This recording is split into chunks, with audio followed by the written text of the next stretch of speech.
You know, it's the perfect weather for a walk in the hills, and perhaps you'll visit one of our national parks over the weekend. When you do, did you ever think about the upkeep of the footpaths? Who's paying for it? Well, there are tight budgets, and that means that they're becoming increasingly difficult to maintain. There's a crowdfunding campaign, though, called Mend Our Mountains, and it wants people to volunteer to help pay for those repairs. John Maguire's been taking a look. If you recognise the beauty and the majesty of this scenery as the Peak District, then don't be surprised. The National Park receives at least 10 million visitors per year. And with so many walkers, ramblers and climbers exploring these hills, the footpaths take a hammering. So what we see here is a really good example of some of the issues that can cause path erosion. So on the left, there's a corner here, so people have obviously tried to cut it off, and that's formed a path there. We've also got this other path here. With more and more paths, eventually the whole sort of hill can end up kind of washing away. Yeah. So what the National Park have obviously tried to do here is put a pitch path down here, and it almost encourages you to sort of walk this way instead, because it's a sort of more appealing surface. So that's just one way of sort of trying to stabilise the erosion. It's glorious and thankfully dry today, but the large amount of rain that falls here increases that damage.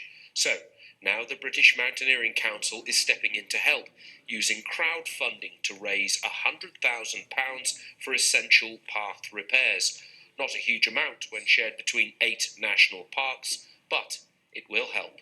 The flooding, for example, in the Lake District is highlighted that there's a lot of repairs that need to be done, and it's no secret that there's not a lot of money to go around, particularly sort of in the public sector. There are a lot of people out there who voluntarily want to give something back, so we want to sort of just tap into that and say, yeah, we love these places, come on, we'll give a fiver and help repair that iconic path.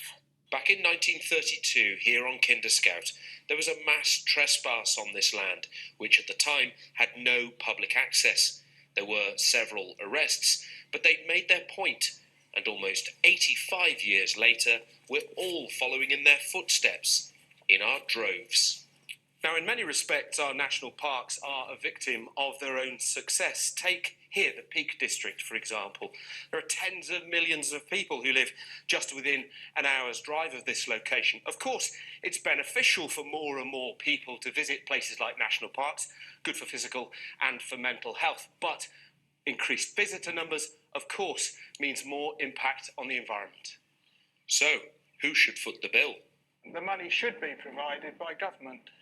75% of the income of every national park comes directly from the government, and they've been starved of resources for many years now. So is there just not enough money to maintain the paths we've been walking on today? That's true, yeah, and that's why the BMC campaign is so important. And I hope many, many people will support it, because these places are precious to so many different people. And many of them have already contributed to the campaign called Mend Our Mountains. It's a start, but with so many paths at risk, repairing them is a mammoth task, more akin to moving mountains, not just mending them. John Maguire, BBC News, Edale in the Peak District. Glorious views there. Okay, so this programme we've been talking to you about the elections that have been happening around the country, the local